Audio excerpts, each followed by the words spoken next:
going on, everybody, and welcome back to Frankie's Aquatics right here on the wonderful, marvellous platform known as YouTube. Firstly, how have you all been? I hope you're all keeping very well. I know it's been a little minute again since my last upload, but unfortunately life's just been busy and I've had a lot of problems with these little things here. Yeah, I've had a few issues with my eyes and I've just had to take a bit of a step back and just kind of take myself out of the spotlight for a minute. But I do hope you are all well, and I do hope you'll all forgive me for my hiatus again. Another one. Getting pretty bad at it, aren't I? But unfortunately, that's just how things are going to have to be. I'm going to get as much content out as I possibly can. However, it might not be quite as frequent as it once was, which is kind of sad, but in the same breath, it's going to hopefully be better content as well, because I'll be more hungry to do a new video. It's kind of swings and roundabouts, isn't it? It swings and roundabouts. Anyway, I hope you're all doing very well. If you are a regular of the channel, please make yourself known in the comments below. If you are finding me for the first time, be sure to say hello in the comments below. But how's everybody doing? Let me know. I actually want to hear from you. Get clicking. So things obviously don't stop over here. I just don't be in the spotlight. So I'm still doing everything Frankie's Aquatics related. It's just anything to do with my social media, my emails, and obviously my YouTube has had to take a little bit of a back seat while I try and make sense of everything that's going on in my life. I'll spare you the details, because every time I give a massive heart-to-heart, a lot of people have a click off or say, can you just shut up, please, and talk about axolotls? You tend to talk a little bit too much about yourself and everything else apart from axolotls. And as much as your hairy face is a wonderful expectation to look at, I have not come here for the chipper-chapper. So can you please get on with the axolotl stuff? But just put it in mind, I do other things outside of this. So if you like my little collection going on up here, this is just a small percentage of the collectibles that I do. So I do have a little bit of a sister site thing going on, which is going to purely be for my own pleasure. That's dreadful when I say it like that. But I have started a second sister channel, which is called Frankie's Collectibles. Way! Frankie's Collectibles. So if you are into collectible things like Funko Pops, comics, Pokemon cards, and all that other fun stuff that comes with it, then please be sure to go and search for Frankie's Collectibles. You might enjoy the content that I'm producing. Or at least I hope you will. But if that's not your sort of thing, then it's fine. Don't worry. Just stay here with me instead. And then, of course, I have the podcast, which is the Out of Water podcast. I keep saying the Out of Water podcast, but it's just Out of Water podcast. I know many of you already listen. I received some fantastic emails from you all over on the podcast. So if you do like a little bit of something a little bit different, a little bit more me, a little bit sweary, if I'm completely honest, it's not exactly family friendly, then go over to your podcast players, whichever it might be. I think the only one I'm not on at the moment is Amazon. But I'm working my way back to you, babe. I am working my way to get onto the Amazon platform, podcast platform as well. But go over there and search for Out of Water Podcast by me, Frankie O'Reilly. And hopefully it'll keep you entertained. It's not an exclusive axolotl-based podcast. It's just me having a ramble about the world. So that is something you might be interested in, then please go over and check that out as well. So today is more of an update video. A lot of people ask me how I filtrate all my tanks. Filtrate, is that even a word? How I filter my aquariums. I get so many questions of people, how do you do it? What's the best way of doing it? What's the most cost-effective way of doing it? So today, I'm going to break it down, break it down, and absolutely explain how I do it. It doesn't cost the earth, it works absolutely great, but I'm going to talk about the little stinky bits about it too. So without further ado, let's get cracking with this week's video. We're going to walk over this way today, so come on, toodly-doo. When it comes to finding the right filter to use for your axolotl aquarium or any other aquarium, what you've got to remember is there's more than one way to skin a cat. Okay, that's probably a really bad terminology. There's more than one way to ride a wave, and there's more than one way to high-five an octopus. So the aquarium hobby is literally saturated with many useful products out there when it comes to finding the right filter for your aquarium. So there's more than one way to do it, basically, is what I'm trying to say, without being funny. Without going into all of these different options that are available, I'm going to talk to you on how I do it. Obviously, I have multiple tanks and tubs and all the rest of it. So I have to find something that's going to work and be very cost effective for me. Now, that's why I choose to use air filters, which are basically powered by an air pump. It really is that simple. There's no hidden gadgets or gizmos. It is just an air filter and an air pump that obviously powers that filter. This is how I do these things because for one, it's cost effective, and for two, I can basically cycle and maintain multiple tanks off one good sturdy pump. So it's pretty snazzy, I'm sure you'll agree. So, is there a particular way to do this? Of course. So basically, here's your air pump. Your air pump plugs into the mains. It then goes from the air pump with an air pipe valve. Then it goes to a stopping valve, just in case any backwater decides to run up the pipe. And then it goes onto your filter itself, the sponge filter. Now, it doesn't really matter what sponge filter you use. They are literally, again, hundreds that are available on the market of all different shapes and sizes. Some of them will stick on the back of the aquarium. Some of them have weights on the bottom, so they sit in the bottom of the aquarium. There's many that are out there. And obviously they're readily available online, so I'm not going to recommend a certain brand to you because they all pretty much do the same thing. The important bit is getting the air pump correct. If you buy a low budget cheap air pump, the chances are it's going to be ridiculously noisy and you're going to end up wanting to throw it out of the window after just 5 minutes of using it, because it will sound like you've got a little man in your bedroom constantly drilling, and it will drive you mad. It really will. So the best thing to do is go for the Tetra range, or at least this is what I've been using for all these years. Now, these are great. You can buy them. They call them silent air pumps. They are a lot quieter than most, but I wouldn't necessarily call them silent. Obviously, you can buy these in different shapes and sizes. I buy the biggest one that's currently available, which is this particular item right here, and I can easily power at least 6, if not 7, maybe 8 if I'm really pushing it, filters off this one pump. Now, of course, I have shown these in many of my previous videos, so I'm not going to go into too much of an in-depth review on them today. But again, I like these because they're cheap and cheerful.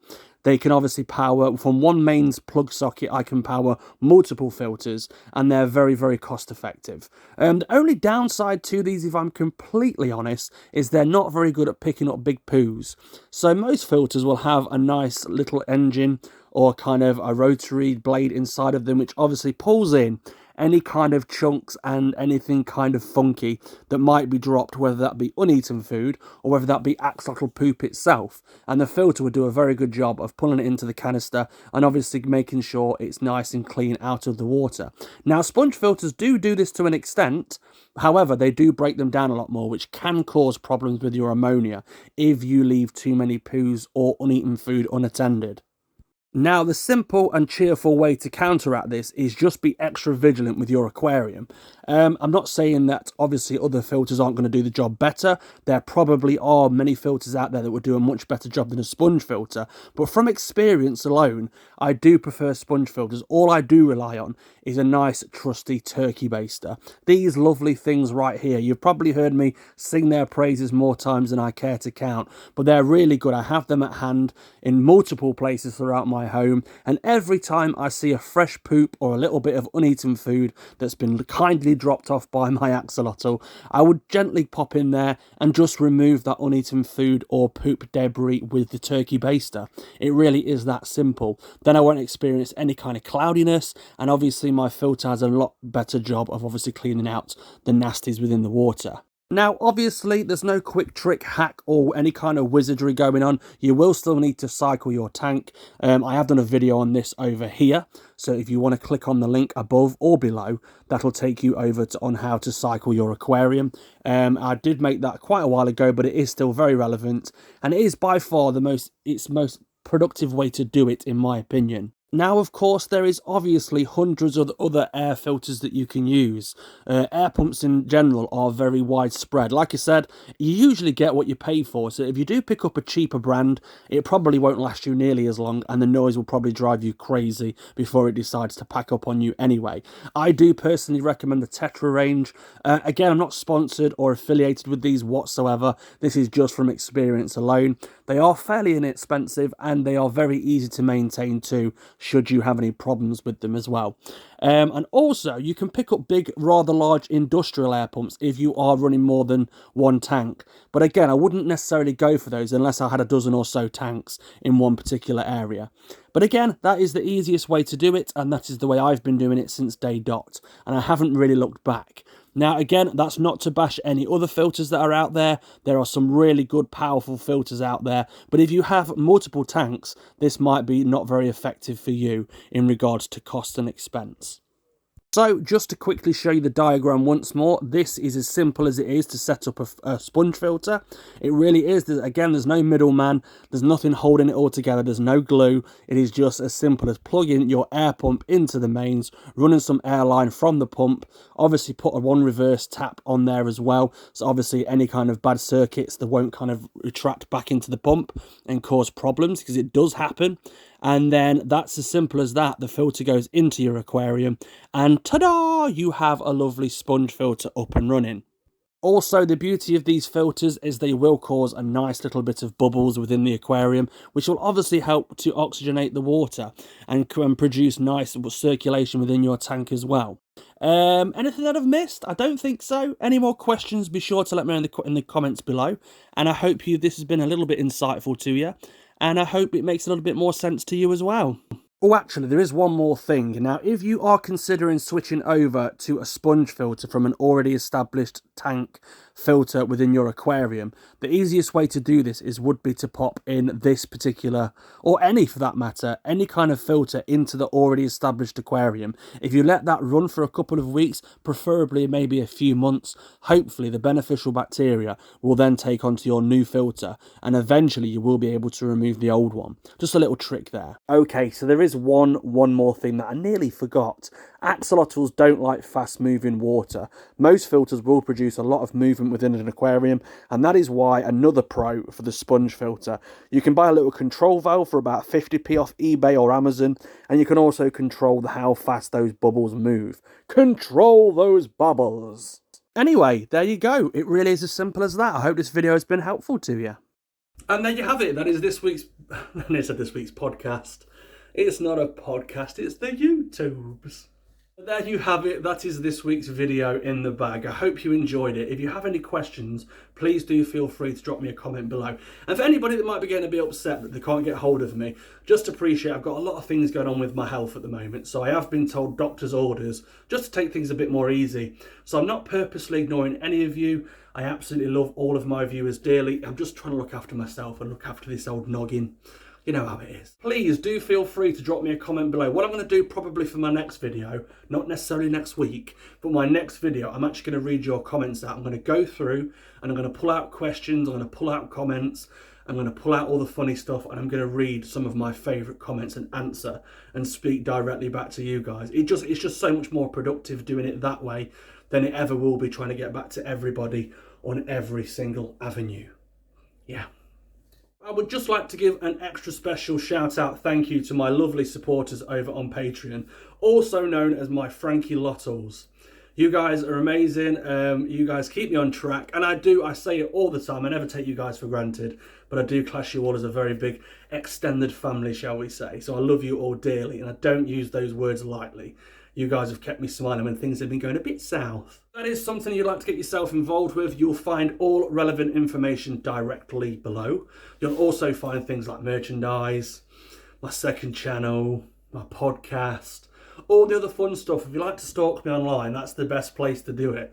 Merchandise at the moment, we're going to be slowly stopping the t-shirts that I'm not wearing.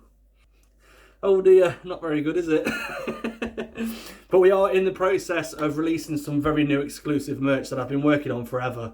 And also, very, very soon, I've been saying this a lot, but very, very soon, the Pixel children's animated book is going to be a thing. I've been keeping in contact with the illustrator, the very talented illustrator that has been working tirelessly on the story. Well, I wrote the story, he's doing the art, but it's so close to completion. Now, obviously, I'd love to say, there's the date it's coming out. Unfortunately, I can't really do that right now because we've still got to wait for a lot of things after it's done. But just know, I haven't forgot about it. It's going to be probably the best thing I've ever done yet, and I'm really excited to share it with you all. I'm trying my best to get it available globally at launch. That's the plan anyway. That's the plan, Batman. That is the plan. Yeah, big loves to you all. I know many of you do know the situation with my health, and many of you are so supportive, and I'm so grateful for you. So if I don't see you soon, I'll see you sooner. If I don't, that sounds rubbish. That was not a good move. If I don't see you soon, if I don't see you next week, I'll see you the week after. If I don't see you next week, I'll see you a week after. It sounded a lot better in my head, okay? It sounded a lot better in my head. As soon as I said it out loud, it sounded rubbish. So I apologise. It was right about now during editing that I'd realised I hadn't done my outro. What a doof.